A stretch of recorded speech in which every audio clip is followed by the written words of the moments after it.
Hello ਜੀ, ਆਪ ਜੀ ਦਾ ਸਾਰਿਆਂ ਦਾ ਬਹੁਤ ਸਵਾਗਤ ਹੈ।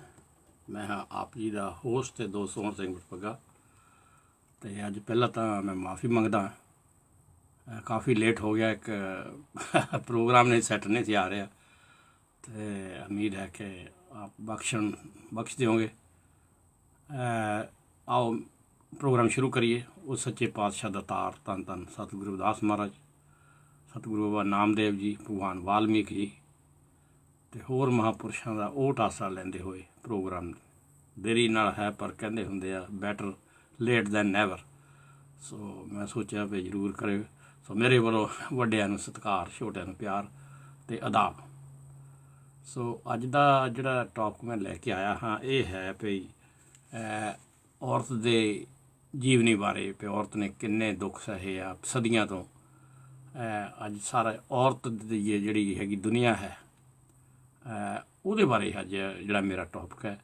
ਤੁਸੀਂ ਜੇ ਫੋਨ ਕਰਨਾ ਹੈ ਤਾਂ ਕਰ ਸਕਦੇ ਹੋ 07460181798।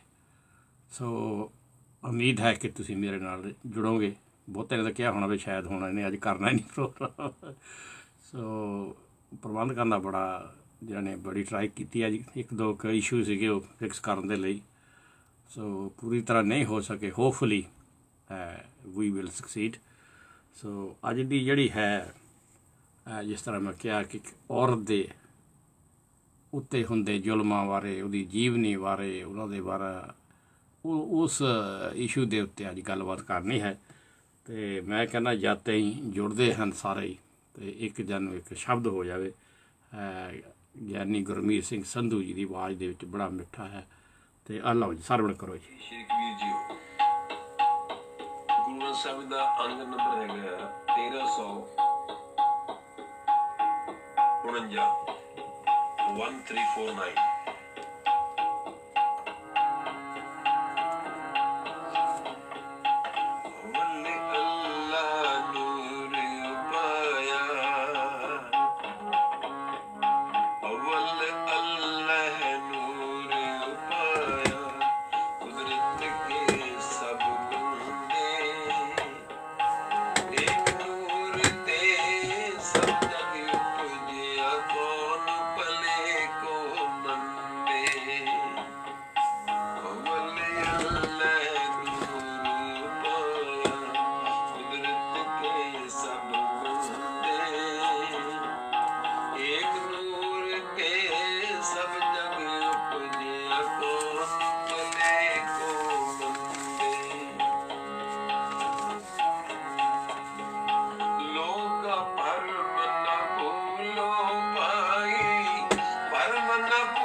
पहचान सोए को जाने,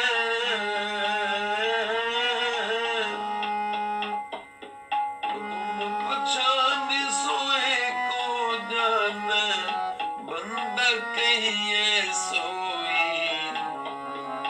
अवल अल्लाह कुदरत के सब बंदे,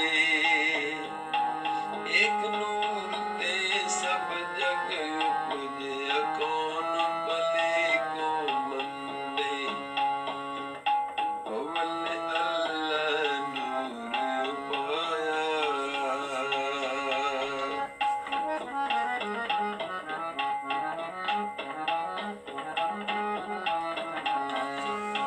अल्लाह अलख न जाई लखिया, गुर गुर दीना मीठा,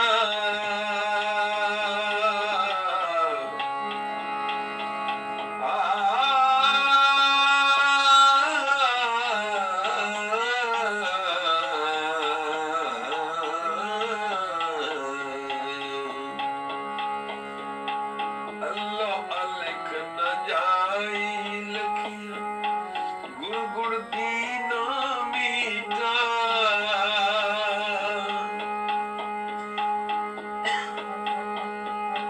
कौक बीर मेरी सांका नासी,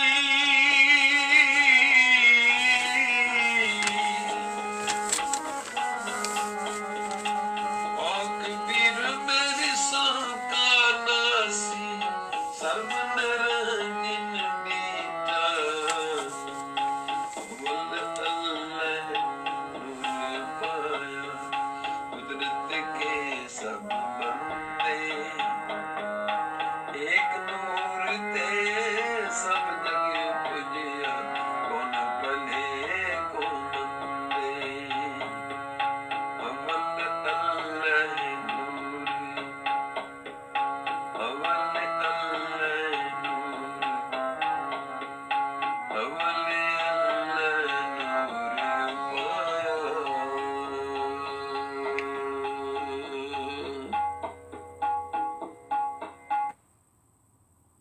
हाँ जी, आप जी ਸਰਵਣ ਕਰ ਰਹੇ ਸੀ ਅਬਲ ਅੱਲਾ ਨੂਰ ਪਾਇਆ ਕੁਦਰਤ ਕੇ ਸਭ ਬੰਦੇ। ਸੋ ਵਾਕਿਆ ਹੀ ਇਹ ਪ੍ਰਮਾਤਮਾ ਦਾ ਜਿਹੜਾ ਨੂਰ ਹੈ ਉਹਦੇ 'ਤੇ ਸਾਰੀ ਜਿਹੜੀ ਦੁਨੀਆ ਹੈ ਟਿਕੀ ਹੋਈ ਹੈ। ਸੋ ਆਓ ਅਸੀਂ ਅੱਜ ਦਾ ਜਿਹੜਾ ਸਬਜੈਕਟ ਹੈ ਉਹਦੇ 'ਤੇ ਵਿਚਾਰਾਂ ਕਰੀਏ।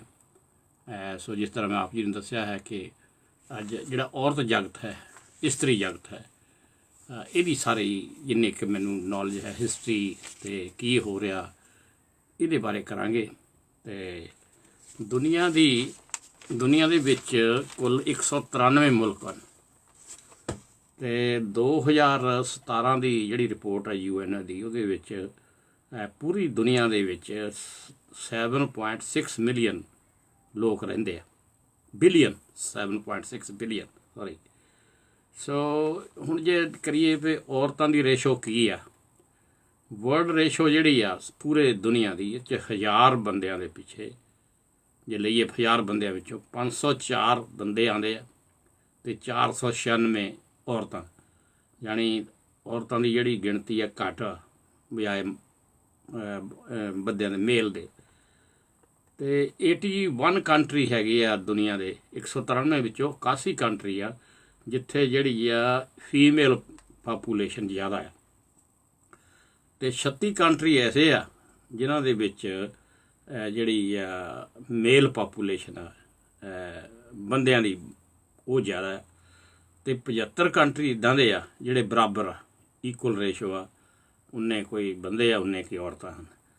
ਅਤੇ ਇੰਡੀਆ ਦੇ ਵਿੱਚ 48 ਮਿਲੀਅਨ ਦੇ ਬੰਦੇ ਜਿਹੜੇ ਜ਼ਿਆਦਾ ਆ ਤੀਵੀਆਂ ਨਾਲੋਂ, 48 ਮਿਲੀਅਨ ਇੰਡੀਆ ਦੇ ਜਿਹੜੇ ਬੰਦੇ ਆ, ਅਤੇ ਚਾਈਨਾ ਦੇ ਜਿਹੜੇ ਵਿੱਚ 42 ਮਿਲੀਅਨ ਲੋਕ ਜਿਹੜੇ ਇਨਸਾਨ ਬੰਦੇ ਆ ਉਹ ਔਰਤਾਂ ਨਾਲੋਂ ਘੱਟ।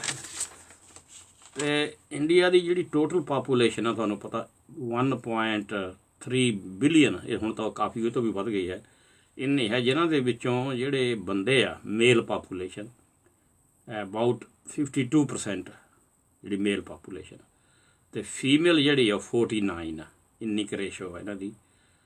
ਤੇ ਇੰਡੀਆ ਦੇ ਵਿੱਚ। ਸੋ ਪੂਰੇ ਇੰਡੀਆ ਦੀ ਜੇ ਲਈਏ ਤੇ ਪੂਰੇ ਇੰਡੀਆ ਦੇ ਵਿੱਚ 100 ਕੁੜੀਆਂ ਦੇ ਮਗਰ 109 ਮੁੰਡੇ ਆ, ਯਾਨੀ ਇੰਨੀ ਕੁ ਰੇਸ਼ੋ ਆ। ਤਾਂ ਜੰਮੂ ਕਸ਼ਮੀਰ ਦੇ ਵਿੱਚ ਜਿਹੜੀ ਰੇਸ਼ੋ ਆ ਉਹ 128 ਮੁੰਡੇ ਆ 100 ਕੁੜੀਆਂ ਦੇ ਪਿੱਛੇ, 128 ਮੁੰਡੇ ਤੇ 100 ਕੁੜੀਆਂ।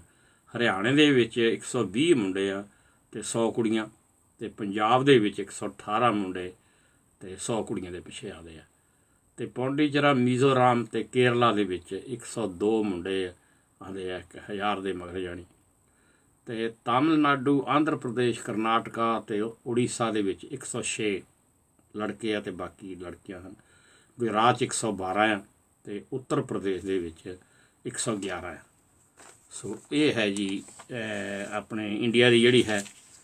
ਤੇ ਇੰਡੀਆ ਦੀ ਜੇ ਅਸੀਂ ਦੇਖੀਏ, ਜੇ ਸਾਰੀ ਦੁਨੀਆ ਦੇ ਵਿੱਚ ਜਿਹੜੀਆਂ ਇਸਤਰੀਆਂ, ਮਹਾਨ ਇਸਤਰੀਆਂ ਕਿਹੜੇ ਧਰਮ ਦੇ ਵਿੱਚ ਹੋਈਆਂ, ਕਿਹੜੇ ਤੇ ਕ੍ਰਿਸਚੈਨਿਟੀ ਦੇ ਵਿੱਚ ਜਿਹੜੀਆਂ ਬਹੁਤ ਮਸ਼ਹੂਰ ਔਰਤਾਂ ਹੋਈਆਂ, ਉਹਨਾਂ ਦੇ ਵਿੱਚ ਮਦਰ ਮਰੀਅਮ ਜਿਹੜੀ ਆ, ਜੀਸਸ ਕ੍ਰਾਈਸਟ ਦੀ ਜਿਹੜੀ ਮਾਂ ਸੀ, ਮਰੀਅਮ ਹੋਈ ਹੈ। ਤੇ ਐਲਿਜ਼ਾਬੈਥ, ਮਦਰ ਐਲਿਜ਼ਾਬੈਥ ਜਿਹੜੀ ਸੀ ਉਹ ਜੌਨ ਦੀ ਬੈਪਟਿਸਟ ਦੀ ਮਦਰ ਸੀ, ਉਹ ਬਹੁਤ ਮਹਾਨ ਔਰਤਾਂ ਹੋਈਆਂ।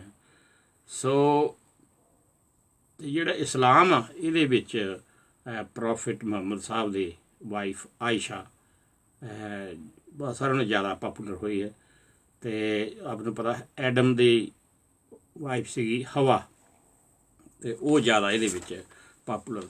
ਤੇ ਜੂਡਿਜ਼ਮ ਜਿਹੜਾ ਯਹੂਦੀਆਂ ਦਾ ਧਰਮ ਆ, ਇਹਦੇ ਵਿੱਚ ਮਰੀਅਮ ਜਿਹੜੀ ਮੋਜ਼ਸ ਦੀ ਭੈਣ ਸੀ ਉਹ ਜ਼ਿਆਦਾ ਪਾਪੂਲਰ ਹੋਈ ਹੈ। ਸੋ ਬਾਈਬਲ ਦੇ ਵਿੱਚ 55 ਪ੍ਰੋਫਟਾਂ ਦਾ ਜ਼ਿਕਰ ਹੁੰਦਾ, ਜਿਨ੍ਹਾਂ ਦੇ ਵਿੱਚੋਂ 7 ਔਰਤਾਂ ਸਨ ਜਿਹੜੇ ਪ੍ਰੋਫਿਟ ਦੇ ਸਾਹਿਬ ਨਾਲ। ਤੇ ਜੇ ਹਿੰਦੂਇਜ਼ਮ ਦੀ ਲੈ ਲਈਏ, ਇਹ 15% ਆ ਪੂਰੀ ਵਰਲਡ ਦੀ ਪਾਪੂਲੇਸ਼ਨ ਦੇ ਵਿੱਚ।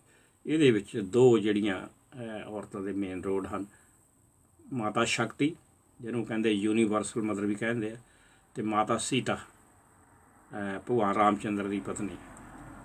ਤੇ ਫਿਰ ਜੀ ਜਿਹੜਾ ਬੁੱਧਿਜ਼ਮ ਆ ਦੁਨੀਆ ਦੀ 7% ਆਬਾਦੀ ਆ, ਇਹਦੇ ਵਿੱਚ ਕੋਈ ਬਹੁਤੀ ਨਾਂ ਨਹੀਂ ਆ ਰਿਹਾ।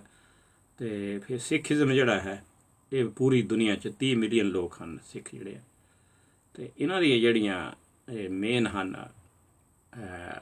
ਮੇਨ ਜਿਹੜੀਆਂ ਔਰਤਾਂ ਦਾ ਜ਼ਿਕਰ ਹੈ, ਵੱਡੀਆਂ ਜਿਹੜੀਆਂ ਮਾਤਾ ਗੁਜਰੀ ਜੀ, ਜਿਨ੍ਹਾਂ ਨੇ ਪਤੀ, ਪੁੱਤਰ, ਪੋਤਰੇ, ਭਰਾ ਇਸ ਧਰਮ ਦੇ ਲਈ ਸ਼ਹੀਦ ਕਰਵਾਤੇ, ਸਾਰਾ ਪਰਿਵਾਰ ਹੀ ਡਟਾਤਾ।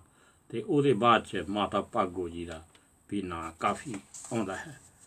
ਸੋ ਔਰਤ ਦੀ ਮਹੱਤਤਾ ਦਾ ਜਿਹੜਾ ਵਰਣਨ ਕੀਤਾ ਗਿਆ ਹੈ ਗੁਰਬਾਣੀ ਦੇ ਵਿੱਚ, ਬੜਾ ਸਾਫ਼ ਸਪਸ਼ਟ ਸ਼ਬਦਾਂ 'ਚ ਲਿਖਿਆ ਗਿਆ ਹੈ, ਘਰ ਸੁੱਖ ਵਸਿਆ ਬਾਹਰ ਸੁੱਖ ਪਾਇਆ। ਫਿਰ ਘਰ ਨੂੰ ਸੰਭਾਲਣ ਦੇ ਲਈ ਮਾਂ ਜਾਂ ਬੀਵੀ ਦੀ ਜ਼ਰੂਰਤ ਹੈ, ਇਹ ਗੁਰਬਾਣੀ ਵੀ ਸਾਨੂੰ ਦੱਸਦੀ। ਬਾਬਾ ਧੰਨਾ ਜੀ ਉਹਨਾਂ ਨੇ ਵੀ ਬਿਲਕੁਲ ਸਪਸ਼ਟ ਕਹਿ ਦਿੱਤਾ, ਘਰ ਕੀ ਗਹਿਨ ਚੰਗੀ ਜਨ ਧੰਨਾ ਲੈਵੇ ਮੰਗੀ। ਕੀ ਮਤਲਬ? ਇਹ ਪ੍ਰਮਾਤਮਾ, ਮੈਂ ਤੈਨੂੰ ਬੇਨਤੀ ਕਰਦਾ ਹਾਂ ਕਿ ਘਰ ਦੀ ਸੰਭਾਲ ਲਈ ਇੱਕ ਜੀਵਨ ਸਾਥਣ ਦੀ ਵੀ ਲੋੜ ਹੈ। ਇਹ ਬਾਬਾ ਧੰਨਾ ਜੀ ਨੇ ਇਹ ਬੜੇ ਸਪਸ਼ਟ ਲਫ਼ਜ਼ਾਂ ਦੇ ਵਿੱਚ ਕਿਹਾ ਹੈ। ਤੇ ਹੁਣ ਅਸੀਂ ਆਈਏ ਕਿ ਸੱਚ ਹੁਣ ਕੀ ਆ, ਸੱਚਾਈ ਕੀ ਆ। ਭਾਰਤੀ ਸਮਾਜ ਦੇ ਵਿੱਚ ਅਸੀਂ ਕਿਉਂ ਭਾਰਤੀ ਹਾਂ, ਭਾਰਤ ਦੇ ਖਿੱਤੇ ਤੋਂ ਆਏ ਹਾਂ, ਅਸੀਂ ਇਹਦੀ ਹੁਣ ਗੱਲ ਕਰਾਂਗੇ।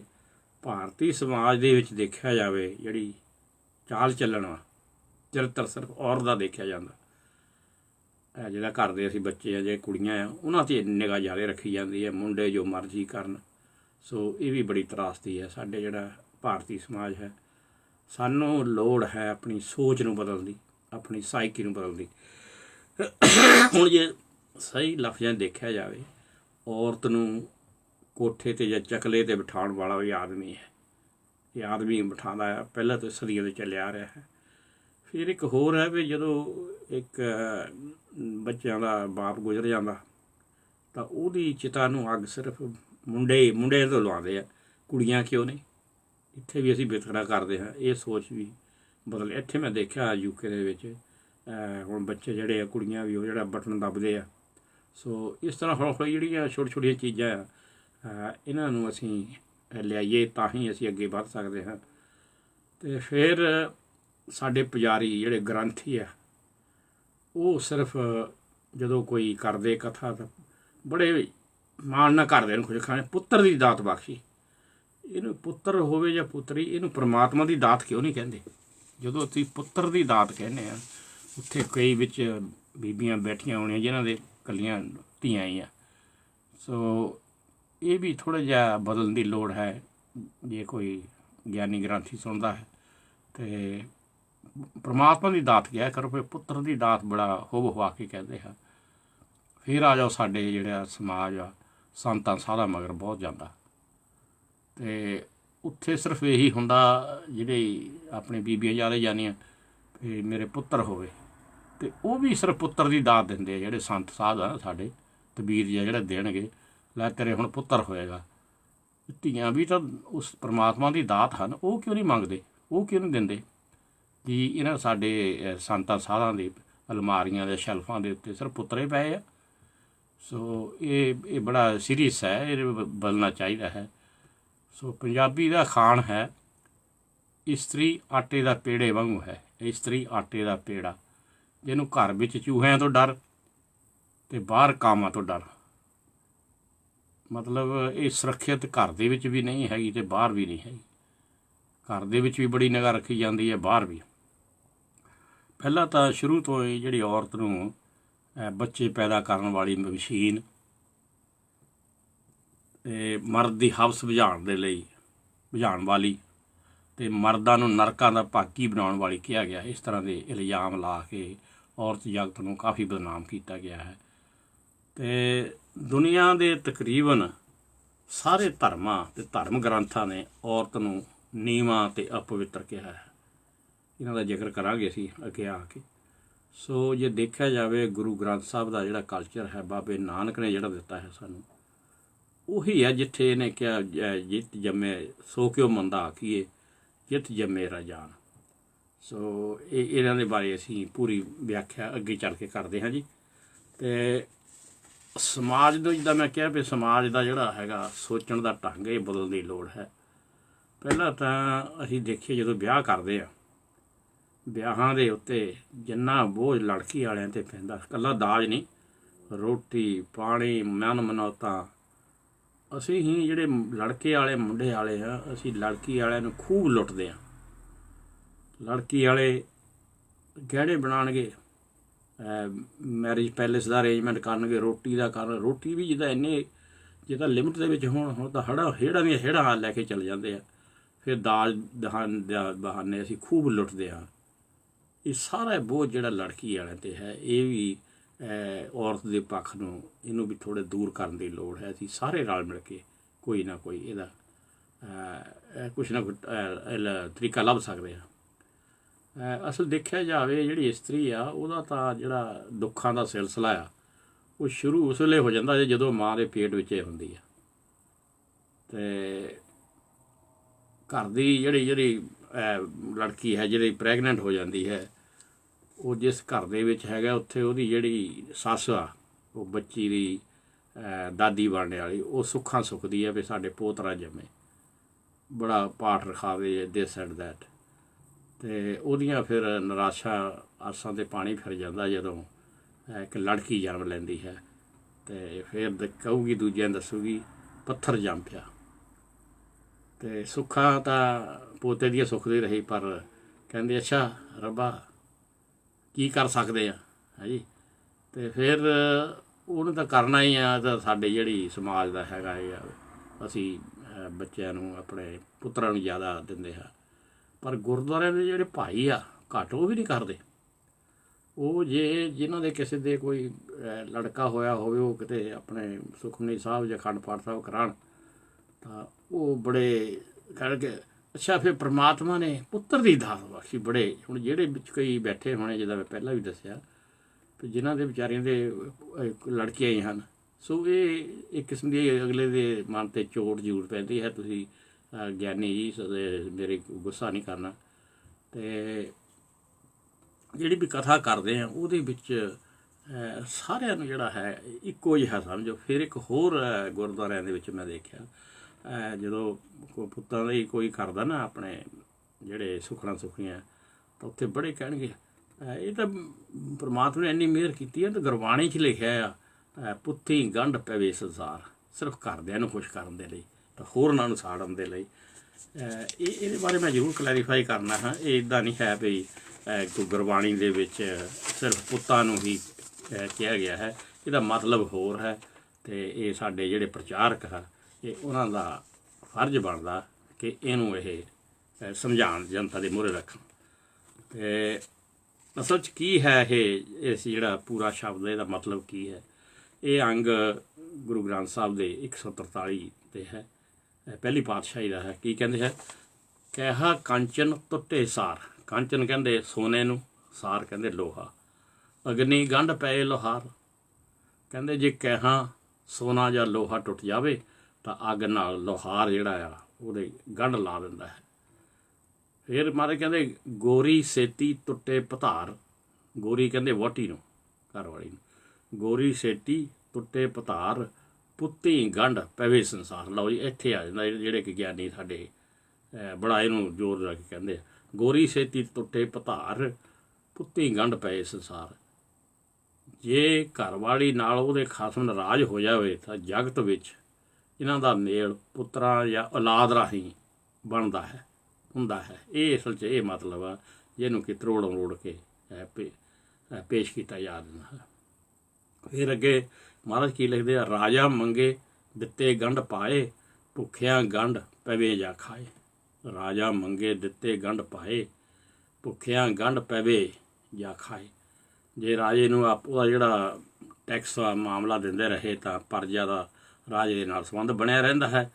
ਅਤੇ ਭੁੱਖਿਆ ਜਿਹੜਾ ਜਦੋਂ ਭੋਜਨ ਛਕ ਲੈਂਦਾ ਹੈ ਤਾਂ ਉਹਦਾ ਜਿਹੜਾ ਆਪਣੇ ਸਰੀਰ ਦੇ ਨਾਲ ਸੰਬੰਧ ਬਣਿਆ ਰਹਿੰਦਾ ਹੈ। ਅਤੇ ਅੱਗੇ ਹੈ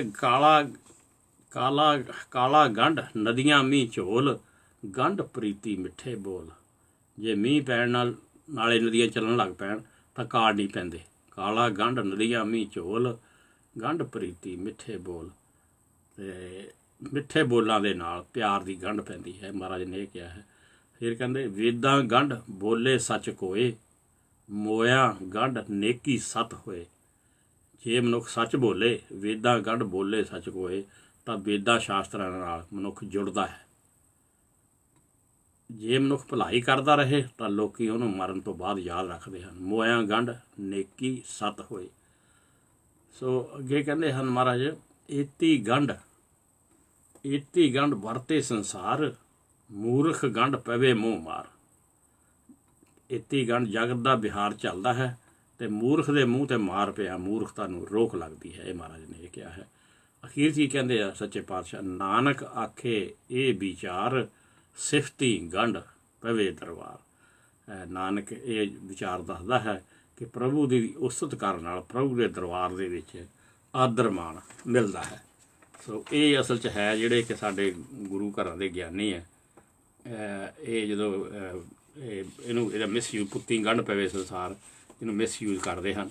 ਸੋ ਮੈਂ ਤਾਂ ਇਹੀ ਕਹਿਣਾ ਵੀ ਥੋੜ੍ਹਾ ਜਿਹਾ ਨਾ ਗੁਰਬਾਣੀ ਨੂੰ ਪੜ੍ਹ ਕੇ ਉਹਨੂੰ ਸਮਝਾਇਆ ਕਰੋ, ਜਿਹੜਾ ਹੁਕਮਨਾਮਾ ਆਉਂਦਾ ਹੈ, ਅਤੇ ਉਹਦੇ 'ਤੇ ਵੀ ਜ਼ਰੂਰ ਇਹਨੂੰ ਕਰਿਆ ਕਰੋ।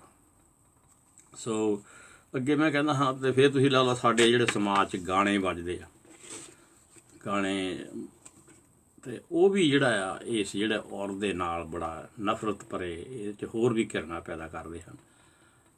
ਜਿਹਦਾ ਗਾਣਾ ਹੈ ਕਿ ਇਹ ਪੁੱਤਰ ਹੱਟਾਂ 'ਤੇ ਨਹੀਂ ਵਿਕਦੇ, ਤੂੰ ਲੱਭਦੀ ਫਿਰੇ ਬਾਜ਼ਾਰ ਕੁੜੇ, ਇਹ ਸੌਦਾ ਨਕਦ ਵੀ ਨਹੀਂ ਮਿਲਦਾ, ਤੂੰ ਮੰਗਦੀ ਫਿਰੇ ਉਧਾਰ ਕੁੜੇ। ਇਹ ਗਾਣਾ ਇੱਕ ਹੋਰ ਹੈਗੇ ਇੱਦਾਂ ਦੇ, ਪੁੱਤਰ ਮਿਠੜੇ ਮੇਵੇ ਰੱਬ ਸਭ ਨੂੰ ਦੇਵੇ। ਧੀਆਂ ਕਿਉਂ ਨਹੀਂ ਲਿਖਿਆ ਇਹਦੇ ਵਿੱਚ, ਪੁੱਤਰੇ ਕਿਉਂ? ਸੋ ਇਹ ਜਿਹੜੀਆਂ ਇੱਦਾਂ ਦੇ ਗਾਣੇ ਵੀ ਆ, ਇਹ ਵੀ ਇੱਕ ਜਿਸ ਔਰਤ ਦੇ ਇੱਕ ਲੜਕੀ ਹੈ ਜਾਂ ਲੜਕੀਆਂ ਹਨ ਉਹਦੇ ਲਈ ਇਹ ਵੀ ਅਸਹਿ ਚੀਜ਼ ਹੈ।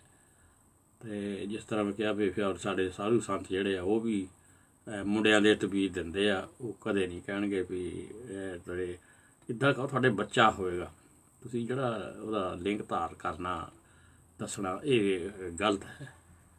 ਸੋ ਫਿਰ ਇੱਕ ਹੋਰ ਜਿਹੜਾ ਸਾਰਿਆਂ ਨਾਲੋਂ ਵੱਡਾ ਸਾਡੇ ਸਮਾਜ ਦਾ ਦੁਖਾਂਤ ਹੈ, ਉਹ ਹੈ ਧੀਆਂ ਜਿਹੜੀਆਂ ਕੋਈ ਲੜਕੀਆਂ, ਉਹਨਾਂ ਨੂੰ ਕੁੱਖਾਂ 'ਤੇ ਮਾਰਨਾ ਜਿਹਨੂੰ ਕਹਿੰਦੇ ਆ। ਭਰੂਣ ਹੱਤਿਆ ਇਹ ਤੁਹਾਨੂੰ ਪਤਾ ਜੇ ਬਹੁਤ ਪਿੱਛੇ ਵੀ ਸਭ ਕੁਝ ਚੱਲਦਾ, ਅਸੀਂ ਸਾਰੇ ਉਹਦੇ ਭਾਗੀ ਹਾਂ। ਖਾਸ ਤੌਰ 'ਤੇ ਪੰਜਾਬ 'ਚ, ਸਾਰੇ ਇੰਡੀਆ ਨਾਲੋਂ ਪੰਜਾਬ 'ਚ ਜਿੱਥੇ ਜ਼ਿਆਦਾ ਭਰੂਣ ਹੱਤਿਆ ਹੁੰਦੀ ਹੈ। ਸੋ ਅਸਲ 'ਚ ਜਦੋਂ ਅਸੀਂ ਇੱਕ ਲੜਕੀ ਨੂੰ ਕੁੱਖ 'ਚ ਮਾਰਦੇ ਹਾਂ ਤਾਂ ਉਹ ਇੱਕ ਮਾਂ, ਇੱਕ ਭੈਣ, ਇੱਕ ਭੂਆ, ਇੱਕ ਦਾਦੀ, ਇੱਕ ਨਾਨੀ, ਕਿੰਨੇ ਰਿਸ਼ਤੇ ਅਸੀਂ ਖ਼ਤਮ ਕਰ ਦਿੰਦੇ ਹਾਂ ਕੋਈ ਬਿਨਾਂ ਸੋਚੇ ਤੋਂ। ਅਤੇ ਪਰ ਤੁਸੀਂ ਇਹ ਦੇਖ ਲਓ ਸੰਗਤ ਜੀ, ਜਦੋਂ ਇੱਕ ਲੜਕੀ ਜਦੋਂ ਵਿਆਹ ਕੇ ਆਪਣੇ ਚਲੇ ਜਾਂਦੀ ਆਪਣੇ ਘਰ, ਤਾਂ ਉਹਦੇ ਨਾਲ ਉਹ ਸੀ ਮਾਂ ਦੇ ਨਾਲ ਹੀ 3 ਰਿਸ਼ਤੇ ਜੁੜਦੇ ਆ।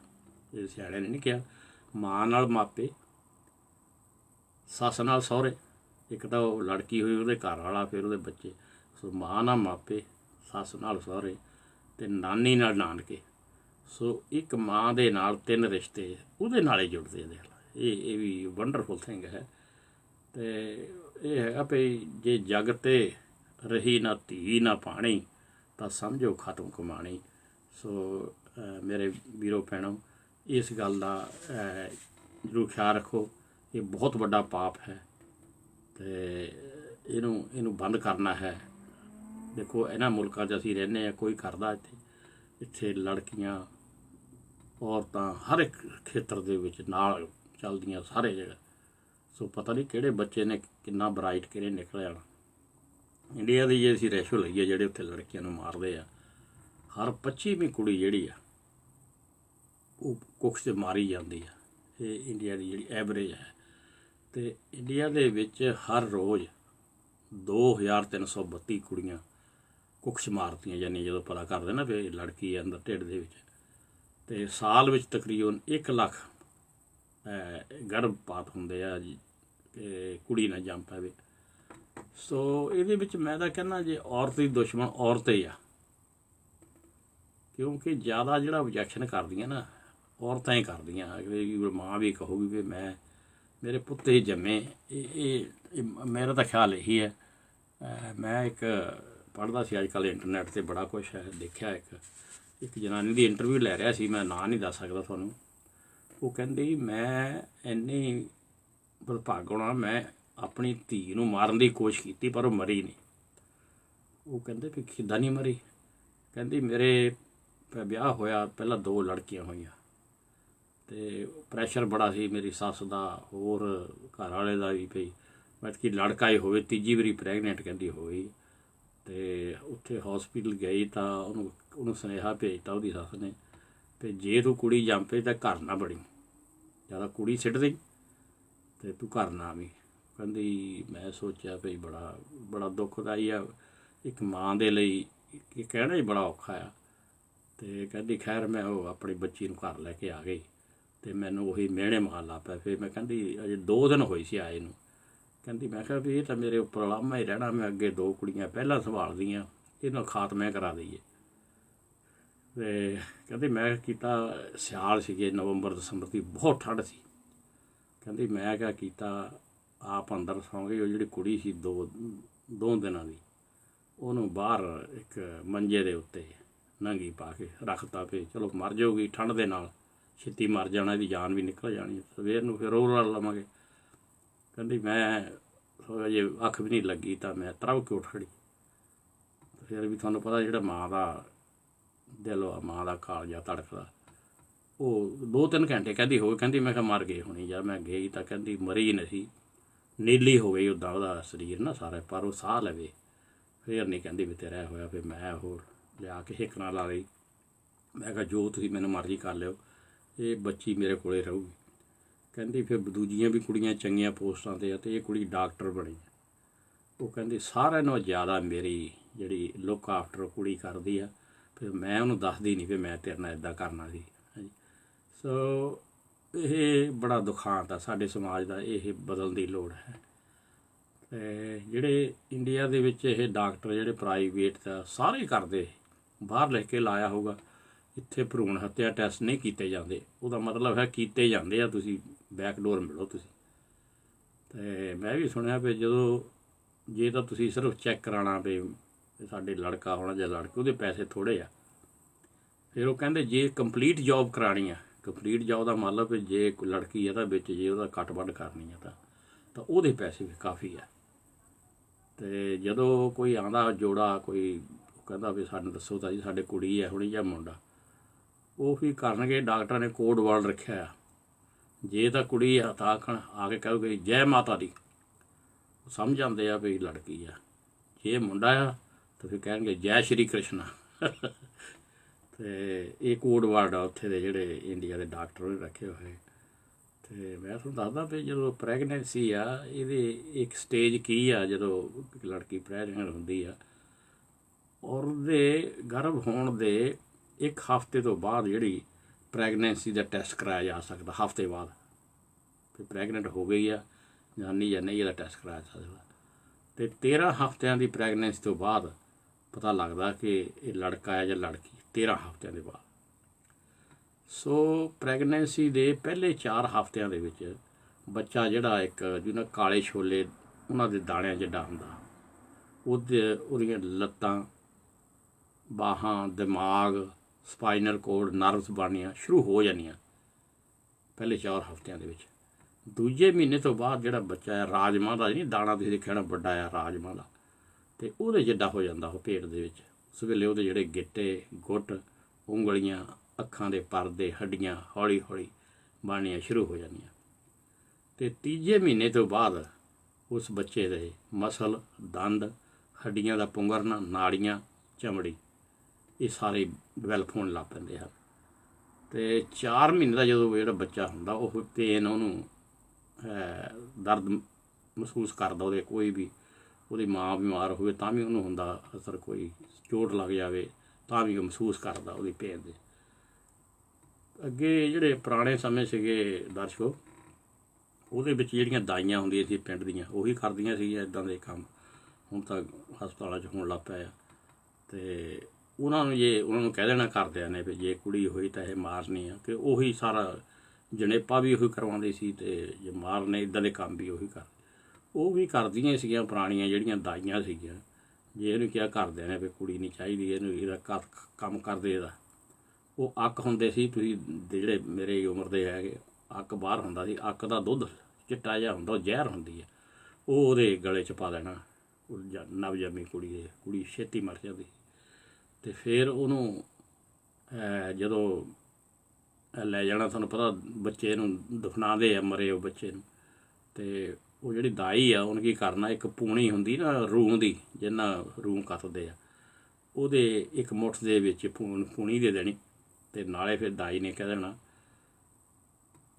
ਚਰਖਾ ਡਾਹਵੀਂ ਪੂਣੀ ਕੱਤੀ, ਚਰਖਾ ਡਾਹਵੀਂ ਪੂਣੀ ਕੱਤੀ, ਆਪ ਨਾ ਆਵੀਂ ਵੀਰਾ ਕੱਤੀ। ਨਾਲੇ ਉਹਦੇ ਕਹਿ ਦੇਣਾ ਭਈ ਤੂੰ ਨਾ ਆਵੀਂ, ਆਪਣਾ ਵੀਰਾ ਭਰਾ ਆਪਣਾ। ਦੇਖ ਲਓ ਕਿੰਨੇ ਦੁੱਖ ਦਰਦ ਵਾਲੀ ਗੱਲ ਹੈ। ਅਤੇ ਇਹ ਸਾਡੇ ਸਮਾਜ ਨੂੰ ਬਦਲਣ ਦੀ ਲੋੜ ਹੈ, ਬਹੁਤ ਬੁਰੀ ਤਰ੍ਹਾਂ ਬਦਲਣ ਦੀ ਲੋੜ ਹੈ। ਸੋ ਦਰਸ਼ਕੋ, ਜੇ ਅਸੀਂ ਹੁਣ ਆਈਏ ਧਰਮਾਂ ਵੱਲ, ਇਸਤਰੀ ਨੂੰ ਕਿਹਨੇ ਕੀ ਦਰਜਾ ਕੀਤਾ ਹੈ। ਪਹਿਲਾ ਹੈ ਇਸਲਾਮ ਵਿੱਚ ਔਰਤ ਨੂੰ ਪਰਦੇ ਬੁਰਕੇ 'ਚ ਰਹਿਣ ਦਾ ਆਦੇਸ਼ ਹੈ। ਮਹਾਂਵਾਰੀ ਦੇ ਦਿਨਾਂ ਵਿੱਚ ਜਦੋਂ ਪੀਰੀਅਡ ਆਉਂਦੇ ਆ ਇੱਕ ਔਰਤ ਨੂੰ, ਉਹਦੇ ਵਿੱਚ ਨਮਾਜ਼ ਪੜ੍ਹਨੀ ਅਤੇ ਰੋਜ਼ੇ ਰੱਖਣੇ, ਇਹਦੀ ਮਨਾਹੀ ਹੈ। ਫਿਰ ਆ ਜਾਂਦਾ ਬੁੱਧ ਅਤੇ ਜੈਨ ਧਰਮ। ਇਹਦੇ ਵਿੱਚ ਜਿਹੜੇ ਭਿਕਸ਼ੂ ਆ ਅਤੇ ਮੁਨੀ ਆ, ਇਹਨਾਂ ਦੀ ਹਦਾਇਤ ਆ ਕਿ ਇਸਤਰੀ ਦਾ ਤੁਸੀਂ ਮੁਕੰਮਲ ਤਿਆਗ ਕਰਨਾ, ਇਸਤਰੀ ਦੇ ਕੋਲ ਨਹੀਂ ਜਾਣਾ ਹੈ। ਇਹ ਬੁੱਧ ਅਤੇ ਜੈਨ ਧਰਮ ਦਾ ਹੈ। ਫਿਰ ਜਿਹੜੇ ਨਾਥ ਯੋਗੀ ਹੈ, ਇਹਨਾਂ ਨੇ ਤਾਂ ਇੱਥੋਂ ਤੱਕ ਲਿਖਤਾ ਕਿ ਇਸਤਰੀ ਮਰਦ ਨੂੰ ਨਰਕ ਦਾ ਅਧਿਕਾਰੀ ਬਣਾਉਂਦੀ ਹੈ। ਇਹ ਨਾਥ ਯੋਗੀਆਂ ਨੇ ਇਹ ਲਿਖਿਆ ਹੈ। ਇਸਤਰੀ ਨੂੰ ਬਘਿਆੜੀ ਕਹਿ ਕੇ ਇਹਨੂੰ ਪੁਕਾਰਿਆ ਹੈ ਨਹੀਂ ਨਾਥ ਯੋਗੀਆਂ ਨੇ। ਕੀ ਕਹਿੰਦੇ ਆ, ਦਾਮ ਕਾਢ ਬਾਗਣ ਲੈ ਆਇਆ, ਮਾਂ ਕਹੇ ਮੈਂ ਪੂਤ ਵਿਆਹਿਆ। ਜਿਹੜੀ ਇਹਨੂੰ ਆਪਣੀ ਔਰਤ ਨੂੰ ਬਾਗਣ ਕਿਹਾ ਗਿਆ ਹੈ। ਅਤੇ ਇਹਨਾਂ ਦੀ ਇੱਕ ਹੋਰ ਰਚਨਾ ਹੈ ਲੂਣਾ ਦੇ ਵਿੱਚ ਸ਼ਿਵ ਕੁਮਾਰ ਜਿਹੜਾ ਬਟਾਲਵੀ ਆ, ਉਹਨੇ ਨਾਰੀ ਦੀ ਦੁਰਦਸ਼ਾ ਨੂੰ ਇਸ ਤਰ੍ਹਾਂ ਬਿਆਨ ਕੀਤਾ ਹੈ। ਕੀ ਕਹਿੰਦੇ ਸ਼ਿਵ ਕੁਮਾਰ ਬਟਾਲਵੀ ਜੀ, ਨਾਰੀ ਨਾ ਹੀ ਅੰਧ ਵਿਸ਼ਵਾਸ ਦਾ ਹੈ, ਨਾਰੀ ਸਦਾ ਨਿਆਂ ਵਿੱਚੋਂ ਜਨਮ ਲੈਂਦੀ, ਨਾਰੀ ਨਾਮ ਇੱਕ ਐਸੇ ਅਹਿਸਾਸ ਦਾ ਹੈ ਜਿਵੇਂ ਜ਼ਖਮਾਂ 'ਚ ਪੀੜ ਹੈ ਕੁੜੀ ਰਹਿੰਦੀ। ਇਹ ਉਹਨੇ ਬੜਾ ਸੇਕ ਨੂੰ ਸ਼ਿਵ ਕੁਮਾਰ ਬਟਾਲਵੀ ਬਹੁਤ ਉੱਚ ਕੋਟੀ ਸ਼ਾਇਰ ਹੋਏ ਹਨ, ਉਹਨਾਂ ਨੇ ਇਹ ਆਪਣੀ ਲਿਖੀ ਹੈ। ਫਿਰ ਛੱਜੂ ਭਗਤ ਬੜੇ ਮਸ਼ਹੂਰ ਹੋਏ, ਇਹਨਾਂ ਨੇ ਵੀ ਬੜੀ ਲਿਖਿਆ ਹੈ ਆਪਣੀਆਂ, ਇਹਨਾਂ ਦੇ ਗ੍ਰੰਥ ਹਨ। ਛੱਜੂ ਭਗਤ ਨੇ ਤਾਂ ਇੱਦਾਂ ਕਹਿ ਦਿੱਤਾ ਕਿ ਤੀਵੀਂ ਜੇ ਕਾਗਜ਼ ਦੀ ਵੀ ਹੋਵੇ ਨਾ ਉਹਦੇ ਵੱਲ ਨਾ ਦੇਖੋ, ਇਹ ਬਹੁਤ ਤੁਹਾਡੇ 'ਤੇ ਬੁਰਾ ਅਸਰ ਪਊਗਾ। ਕਾਗਦ ਸੰਤੀ ਪੁੱਤਰੀ ਤਉ ਨਾ ਤਰਿਆ ਨਿਹਾਰ, ਅਤੇ ਇਹ ਤਾਂ ਕਾਗਜ਼ ਦੀ ਵੀ ਮਾੜੀ ਆ ਤੀਵੀਂ, ਇੰਨੀ ਇਹਦੀ ਛੱਜੂ ਭਗਤ ਨੇ ਲਿਖਿਆ ਹੈ। ਫਿਰ ਆਏ ਨੇ ਅਸੀਂ ਜੀ ਗੋਸਵਾਮੀ ਤੁਲਸੀਦਾਸ, ਜਿਨ੍ਹਾਂ ਨੇ ਰਾਮਚਰਿਤ ਮਾਨਸ ਜਿਹੜੀ ਹੈ ਰਮਾਇਣ ਲਿਖੀ ਹੈ। ਇਹ ਮੈਂ ਤੁਹਾਨੂੰ ਦੱਸ ਦੇਵਾਂ, ਇਹ ਜਿਹੜਾ ਭਗਵਾਨ ਵਾਲਮੀਕ ਦੀ ਰਮਾਇਣ ਆ ਉਹਦੇ ਮੁਕਾਬਲੇ 'ਤੇ ਫਿਰ ਇਹਨਾਂ ਨੇ ਇਹ ਅਕਬਰ ਦੇ ਰਾਜ ਕਾਲ ਦੇ ਵਿੱਚ ਲਿਖਾਈ ਸੀ। ਇਹਦੇ ਵਿੱਚ ਬੜਾ ਕੁਛ ਗਲਤ ਹੈ ਜਿਹੜਾ ਕਿ ਸਾਡੇ ਸਮਾਜ ਦੇ ਲਈ ਵੀ, ਨਾਰੀਆਂ ਦੇ ਲਈ। ਉਹਦੇ ਜਿਹਨੂੰ ਲਿਖਿਆ ਹੈ ਰਾਮਚਰਿਤ ਮਾਨਸਾਂ ਦਾ, ਡੋਰ ਗੰਵਾਰ ਸ਼ੂਦਰ ਔਰ ਨਾਰੀ ਇਹ ਹੈ ਸਭ ਤਾੜਨ ਕੇ ਅਧਿਕਾਰੀ। ਅਤੇ ਭਈ ਇਹ ਸਾਰੇ ਜਿੰਨੇ ਵੀ ਨਾ ਤਿੰਨੇ ਉਹਨੇ ਕਿਹਾ, ਢੋਰ ਗੰਵਾਰ ਅਤੇ ਸ਼ੂਦਰ, ਇਹ ਤਿੰਨੇ ਜਿਹੜੇ ਆ ਜੁੱਤੀਆਂ ਖਾਣ ਜਿੰਨੀ ਇਹਦੇ ਵੱਜਦੀ ਰਹੇ। ਢੋਲ ਜਿਹੜਾ ਵੱਜਦਾ ਪਏ ਅਤੇ ਜਿੰਨੀ ਮਾਰੋ ਉਨੇ ਚੰਗਾ ਹੈ, ਇੰਨੇ ਜਾਣੀ ਇਹਨਾਂ ਨੇ ਇਹ ਵਿੱਚ ਲਿਖਿਆ ਹੈ। ਪਰ ਗੁਰਬਾਣੀ ਇਹਦੇ ਬਰਾਬਰੇ ਕੀ ਕਹਿੰਦੀ ਹੈ, ਚਿੱਤ ਆਵੇ ਤਾਂ ਸਦਾ ਦਿਆਲਾ ਲੋਗਨ ਕਿਆ ਵਿਚਾਰੇ, ਚਿੱਤ ਆਵੇ ਤਾਂ ਸਦਾ ਦਿਆਲਾ ਲੋਗਨ ਕਿਆ ਵਿਚਾਰੇ, ਬੁਰਾ ਭਲਾ ਕੋ ਕਿਸਨੋਂ ਕਹੀਏ ਸਗਲੇ ਜੀ ਤੁਮਾਰੇ। ਗੁਰਬਾਣੀ ਤਾਂ ਕਹਿੰਦੀ ਵੀ ਕਿਹਨੂੰ ਤੁਸੀਂ ਬੁਰਾ ਭਲਾ ਕਹਿੰਦੇ, ਸਾਰੇ ਜੀ ਉਹਦੇ ਹੀ ਆ। ਫਿਰ ਕਾਦਰ ਯਾਰ, ਉਹ ਕਿੱਸਾ ਪੁਰਾਣ ਪੂਰਨ ਦਾ ਲਿਖਿਆ ਨਾ, ਕਿੱਸਾ ਪੂਰਨ, ਉਹ ਕੀ ਕਹਿੰਦੇ, ਮੱਖੀ ਮੱਛੀ ਇਸਤਰੀ ਤਿੰਨੋਂ ਜਾਤ ਕੋ ਜਾਤ, ਮੱਖੀ ਮੱਛੀ ਇਸਤਰੀ ਤਿੰਨੋਂ ਜਾਤ ਕੋ ਜਾਤ। ਇਹਨਾਂ ਲਈ ਦੇਖੋ ਕਿੱਦਾਂ ਇਹਨਾਂ ਲਈ ਕੋਈ ਇਹਦਾ ਨਾਲ ਜਾਤ ਵਾ ਨਾ ਕੋਈ ਜਾਤ ਵਾ। ਇਹ ਤਿੰਨੇ ਜਿਹੜੀ ਇੱਕ ਜਾਣੀ ਇਸਤਰੀ ਆ ਜਿਹੜੀ ਜਗਤ ਜਨਨੀ ਆ, ਉਹਨੂੰ ਵੀ ਇਹਦੇ ਨਾਲ ਮੱਖੀ ਮੱਛੀ ਦੇ ਨਾਲ ਤੁਲਨਾ ਉਹਦੀ ਕੀਤੀ ਹੈ। ਫਿਰ ਅੱਗੇ ਕੀ ਕਹਿੰਦੇ ਆ, ਹੁੰਦੇ ਆਏ ਨੇ ਰੰਨਾਂ ਦੇ ਧੁਰੋਂ ਕਾਰੇ, ਕਾਦਰ ਯਾਰ ਲਿਖਦਾ ਆਪਣੀ ਪੋਇਮ ਦੇ ਵਿੱਚ, ਹੁੰਦੇ ਆਏ ਨੇ ਰੰਨਾਂ ਦੇ ਧੁਰੋਂ ਕਾਰੇ, ਰਾਵਣ ਲੰਕਾ ਦੇ ਵਿੱਚ ਖੁਆ ਦਿੱਤਾ, ਰਾਜੇ ਭੋਜ 'ਤੇ ਚੜ੍ਹ ਅਸਵਾਰ ਹੋਈਆਂ, ਮਾਰ ਅੱਡੀਆਂ ਹੋਸ਼ ਭੁਲਾਏ ਦਿੱਤਾ, ਕਾਦਰ ਯਾਰ ਤਰੀਮਤਾਂ ਦੀ ਜਾਤ ਡਾਢੀ, ਵੱਡਿਆਂ ਨੂੰ ਇਹਨਾਂ ਨਿਵਾਏ ਦਿੱਤਾ। ਕਹਿੰਦੇ ਵੀ ਇਹ ਜਿਹੜੀ ਔਰਤ ਜਾਤ ਆ ਇਹਨੇ ਵੱਡੇ ਮੁੱਦੇ ਕਰਤੇ ਆ, ਖਤਮ ਕਰਤੇ ਆ। ਸੋ ਇਹ ਕਾਦਰ ਯਾਰ ਨੇ ਲਿਖਿਆ ਹੈ। ਸੋ ਦੇਖ ਲਓ ਕਿ ਜਿਹੜੀ ਕਿੰਨਾ, ਮੈਂ ਤਾਂ ਕਹਿੰਦਾ ਅਸੀਂ ਕਹਿੰਦੇ ਹਾਂ ਉਹ ਪੁਰਾਣੇ ਸਮੇਂ ਬੜੇ ਚੰਗੇ ਸੀ। ਮੈਂ ਤਾਂ ਕਹਿੰਦਾ ਕਾਹਦੇ ਚੰਗੇ ਸੀ, ਜਿੱਥੇ ਕਿ ਇਨਸਾਨ ਨੂੰ ਇਨਸਾਨ ਨਹੀਂ ਸੀ, ਜੇ ਤੋਂ ਇਹ ਜਿਸ ਪੇਟ ਦੇ ਵਿੱਚੋਂ ਜਨਮ ਲੈ ਕੇ ਆਉਂਦੇ ਆ ਉਹਨੂੰ ਹੀ ਨਹੀਂ ਪੜ੍ਹਦੇ ਰਹੇ। ਮੇਰਾ ਤਾਂ ਖਿਆਲ ਕੋਈ ਪੁਰਾਣੇ ਸਮੇਂ, ਮੈਂ ਤਾਂ ਆਹ ਜਿਹੜਾ ਸਮਾਂ ਜਿਹਨੂੰ ਕਹਿੰਦੇ ਕਲਯੁੱਗ ਬੜਾ ਭੈੜਾ ਜੀ, ਇਹ ਕਲਯੁੱਗ 'ਚ ਆਹ ਹੋ ਰਿਹਾ। ਕਲਯੁੱਗ ਦੀ ਬੈਸਟ ਯੁੱਗ ਆ ਸਾਡੇ ਲਈ। ਸਾਡੇ ਅਸੀਂ ਜਿਹੜੇ ਬਹੁਜਨ ਆ, ਜਿਹਨਾਂ ਨੂੰ ਸਾਨੂੰ ਕਹਿੰਦੇ ਵੀ ਅਨਟੱਚੇਬਲ ਜਾਂ ਕੋਈ, ਇਹ ਸਾਡੇ ਲਈ ਇੱਥੇ ਅਸੀਂ ਆਏ, ਇੱਥੇ ਬਾਬਾ ਸਾਹਿਬ ਅੰਬੇਦਕਰ ਵਰਗੇ ਹੈ ਜੀ, ਅਬਦੁਲ ਕਲਾਮ ਵਰਗੇ, ਅਤੇ ਹੋਰ ਜਿਹੜੇ ਮਹਾਂਪੁਰਸ਼, ਗੁਰੂ ਨਾਨਕ ਦੇਵ ਜੀ, ਗੁਰੂ ਰਵਿਦਾਸ ਜੀ, ਗੁਰੂ ਕਬੀਰ ਜੀ, ਗੁਰੂ ਨਾਮਦੇਵ ਜੀ, ਇਹ ਸਾਰੇ ਇਹ ਕਲਯੁੱਗ ਦੇ ਵਿੱਚ ਪੈਦਾ ਹੋਏ ਆ। ਸੋ ਇਹਦੇ ਵਿੱਚ ਅਸੀਂ ਪੜ੍ਹਨ ਲੱਗ ਪਏ। ਸਾਡੇ ਤਾਂ ਨਹੀਂ ਤਾਂ ਤੁਹਾਨੂੰ ਪਤਾ ਸਾਡੇ ਮਗਰ ਛਾਪੇ ਬੰਨ੍ਹਦੇ ਸੀ, ਸਾਨੂੰ ਤਾਂ ਅਧਿਕਾਰ ਹੀ ਨਹੀਂ ਸੀ ਲਿਖਣ ਪੜ੍ਹਨ ਦਾ। ਸੋ ਇਹ ਕਲਯੁੱਗ ਸਾਰਿਆਂ ਨਾਲੋਂ ਵੱਡਾ ਹੈ। ਅਤੇ ਮੈਂ ਗੱਲ ਕਰ ਰਿਹਾ ਸੀ ਅੱਗੇ, ਕਵੀ ਪੀਲੂ ਹੋਇਆ, ਉਹਨੇ ਮਿਰਜ਼ਾ ਸਾਹਿਬਾਂ ਲਿਖੀ ਹੈ ਕਵੀ ਪੀਲੂ ਨੇ। ਉਹ ਕੀ ਕਹਿੰਦਾ, ਚੜ੍ਹਦੇ ਮਿਰਜ਼ੇ ਖਾਨ ਨੂੰ ਵੰਝਲ ਦਿੰਦਾ ਮੱਤ, ਪਾਠਰਨਾਂ ਦੀ ਦੋਸਤੀ ਖੁਰੀ ਜਿਨ੍ਹਾਂ ਦੀ ਮੱਤ, ਖੁਰੀ ਕਹਿੰਦੀ ਪੈਰਾਂ ਦੇ, ਚੜ੍ਹਦੇ ਮਿਰਜ਼ੇ ਖਾਨ ਨੂੰ ਵੰਝਲ ਦਿੰਦਾ ਮੱਤ, ਪਾਠਰਨਾਂ ਦੀ ਦੋਸਤੀ ਖੁਰੀ ਜਿਨ੍ਹਾਂ ਦੀ ਮੱਤ, ਉਹ ਹੱਸ ਲਾਉਂਦੀਆਂ ਯਾਰੀਆਂ ਅਤੇ ਰੋ ਦਿੰਦੀਆਂ ਦੱਸ।